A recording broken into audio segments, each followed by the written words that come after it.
मेरे प्यारे मित्रों, मैं राजनंदन प्रसाद एक बार फिर आपके सामने। मित्रों, एक बहुत ही दुखद खबर है। अदिति सिंह उत्क्रमित मध्य विद्यालय टोका मधेपुरा में शिक्षिका थी। वो उत्तर प्रदेश की रहने वाली थी और उनकी पोस्टिंग कहाँ हुई? मधेपुरा में। देखिए, ये सबसे बड़ा दुर्भाग्य है बिहार का।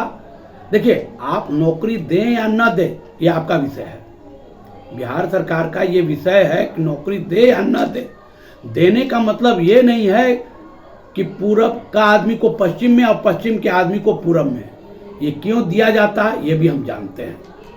शिक्षा विभाग में स्थानांतरण पोस्टिंग में भी एक जबरदस्त खेल होता है। करोड़ों करोड़ का खेल होता है। बिना पैसा कोई काम नहीं होता है। कोई सत्ता हरिचंद नहीं है, और हैं तो 100% सत्ता हरिचंद है। बिना पैसा लिए कोई काम नहीं करता है। मित्रों, बहुत दुख के साथ कहना पड़ता है, ये क्या नियमावली है कि आदमी यूपी का रहने वाला, बक्सर बॉर्डर पर पड़ता है, बक्सर में भी ग्रामीण क्षेत्र है, आरा में भी ग्रामीण क्षेत्र है, लेकिन उस बच्ची जिसकी शादी नहीं हुई थी, कम उम्र की, ठीक है बीपीएससी पास की, टीआर 1 टीआर 2 किसी की होगी, लेकिन आप उसकी पोस्टिंग कहां करते हैं?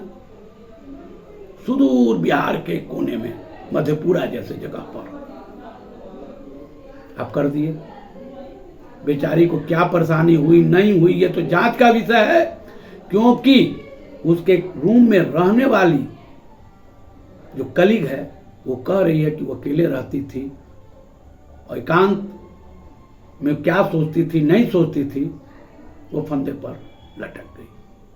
अगर उसकी पोस्टिंग बक्सर या आरा के आसपास किया गया होता तो शायद उसे शनिवार को जाती, इतवार को परिवार से मिलकर फिर वापस आ जाती। कम उम्र की बच्ची है। सरकार को यह भी ध्यान रखना चाहिए। बहुत दुख होता है। यह सरकार की बनाई हुई नीति, और ऐसी ही नीति बनाई जाती है। माननीय मंत्री महोदय ने अभी क्या कहा, ट्रांसफर पोस्टिंग में हम सभी को खुश नहीं कर सकते। कौन कह रहा है? एक माँ बाप तो अपने सारे बच्चों को तो खुशी नहीं रख पाते, ये हम नहीं समझ रहे हैं।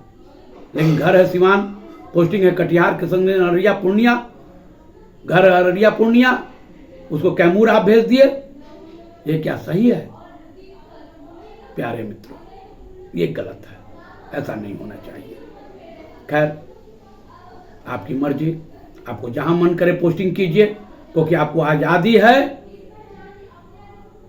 प्यारे मित्रों, इधर 1-2 दिन से बहुत मेरे मित्र फोन कर रहे हैं कि यार पहले 10 दिन की छुट्टी हुआ करती थी दुर्गा पूजा में, प्रथमा से लेकर के 10वीं तक का।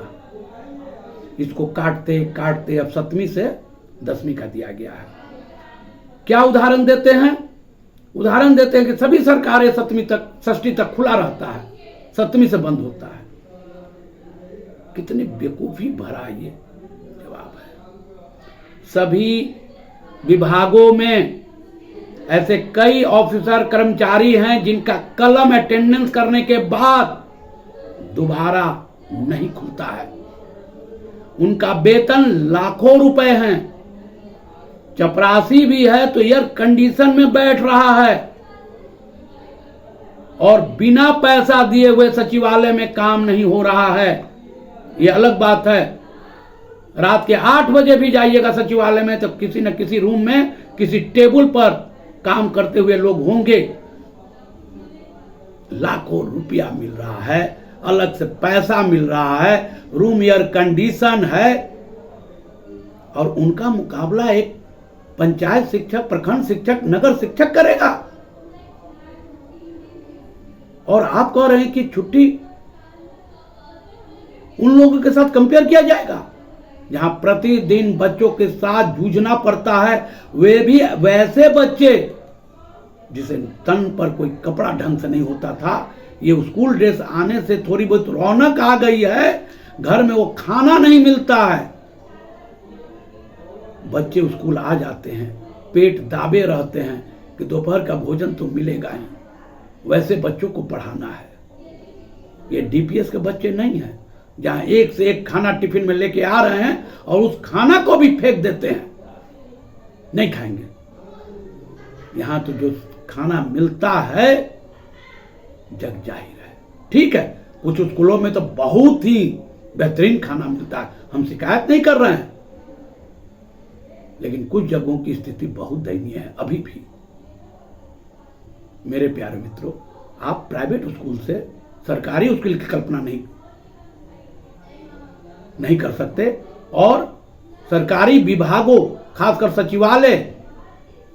सचिवालय क्या, अब तो जो एग्जीक्यूटिव इंजीनियर, सुपरिटेंडिंग इंजीनियर, मुख्य अभियंता का कार्यालय या नीचे तबके का सीओ, बीडीओ का भी कार्यालय आप चले जाइए, वहां क्या सुविधाएं मिल गई हैं। प्रधानाध्यापक एमए, पीएचडी, डॉक्टरेट किए हुए हैं, गर्मी से पसीना से तरबतर हैं, ठंड के दिनों पर खिड़की खुली हुई है, टूटी हुई है, हवा का झोंका आ रहा है, बोरा बांध रहे हैं, प्लास्टिक का कोई क्या स्थिति है सर, और उससे कल्पना कर रहे हैं। बच्चे स्कूल आते हैं,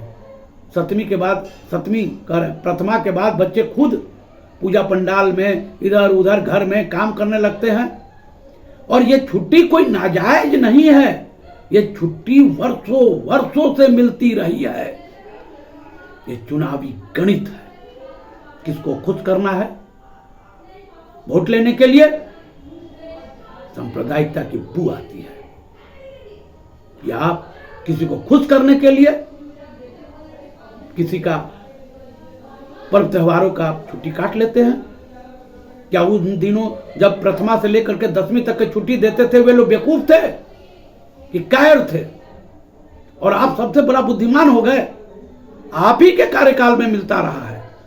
हम ये नहीं कह रहे हैं कि पहले नहीं मिलता था, आप ही के कार्यालय में प्रथमा से लेकर के 10वीं तक मिलता था। जैसे जैसे आपकी सीट घटती गई, आपका दिमाग पलटता गया। 25 में चुनाव है, वही सोच करके आप लोग कर रहे हैं। और दशहरा हो, होली हो, दिवाली हो, छठ हो, इन पर्वों में जो छुट्टी मिलती है, हर जाति, हर धर्म, हर संप्रदाय के लोग उसका उपयोग करते हैं। हिंदुओं भी जो इस्लामिक कैलेंडर के अनुसार जो छुट्टी होती है, ईद की, बकरीद की, चहल्लुम की, उसका हम लोग भी उपयोग करते हैं, इसमें कोई दो राय नहीं है। ऐसा नहीं है कि हिंदू का पर्व है तो मुसलमान जाएगा, ईसाई जाएगा, सिख जाएगा, जैन जाएगा, बौद्ध जाएगा, ऐसा नहीं है। और हिंदुओं के पर्व में वे लोग कार्यालय जाते हैं? नहीं, वो भी उपयोग करते हैं। इसलिए सरकार को ध्यान देनी चाहिए। ये पर्व है, त्योहार है, पहले जो लोग देते थे वे लोग बेवकूफ नहीं थे, उन्हें फिर देना चाहिए। ये 10 दिन की छुट्टी जो होती है, कितने तनावपूर्ण माहौल से शिक्षक जी रहे हैं, आप कल्पना नहीं कर सकते हैं। क्योंकि आपके परिवार के लोग सीधे प्रधानाध्यापक बनेंगे या बड़े पदों पर जाएंगे, गरीब घर के लोग ही नियोजित टीचर के रूप में कार्यरत हैं। ठीक है, कुछ विशिष्ट शिक्षक बन जाएंगे, अभी बने नहीं है, बन जाएंगे तो उनके भी कोई पंख नहीं निकल जाएंगे, उनका वेतन कोई 4 गुना नहीं बढ़ जाएगा। उनके साथ कल्पना न कीजिए। माननीय मंत्री महोदय, ठीक है, हम भी मानते हैं सबको खुश नहीं किया जा सकता, लेकिन पर्व त्योहार में छुट्टी काट कर किसको खुश कर रहे हैं, किस संप्रदाय को?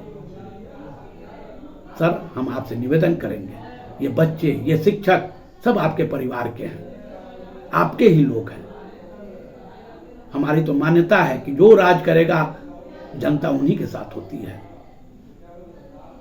कम से कम दशहरा जैसा महान पर्व पर जो छुट्टी पहले से थी 10 दिनों की, वो छुट्टी बरकरार कर दीजिए।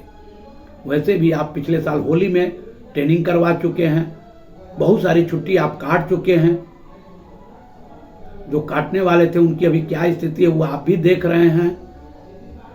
भगवान हैं, ये मान लीजिए सर, भगवान हैं, इसलिए छुट्टी दीजिए। यही 10 दिन परिवार के साथ लोग पर्व मनाते हैं, और जब यहाँ से निकल के आते हैं स्कूल में तो नई ऊर्जा लेकर के आते हैं, बच्चों को और उमंग के साथ बच्चों को पढ़ाते हैं। अभी अभी विज्ञान प्रदर्शनी लगी थी, बच्चों ने कमाल कर दिया। सभी बच्चे एक से एक प्रदर्शनी दिखाए, कितनी खुशी हुई।